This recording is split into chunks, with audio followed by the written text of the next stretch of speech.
تعالیٰ راوی ہیں اس حدیث کے، انہوں نے لوگوں کے سامنے اس حدیث کو بیان فرمایا۔ وہ فرماتے ہیں کہ رسول اللہ صلی اللہ علیہ وسلم نے ارشاد فرمایا کہ 4 صفات ایسی ہیں، 4 عادتیں ایسی ہیں کہ جس شخص کے اندر یہ 4 صفات آ جائیں تو پھر اس کے بعد اگر اس کو دنیا کی کوئی نعمت میسر نہ ہو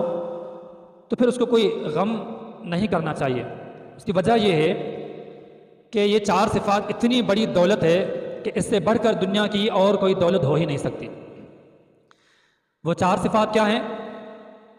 کہ آپ صلی اللہ علیہ وسلم نے فرمایا کہ پہلی صفت یہ ہے کہ امانت کی حفاظت کرنا، دوسری صفت یہ ہے کہ سچ بات کرنا، بات کی سچائی، اور تیسری صفت یہ ہے خوش اخلاقی کے ساتھ کسی کے ساتھ پیش آنا، اور چوتھی صفت یہ ہے کہ حرام کے لقمے سے اپنے آپ کو بچانا۔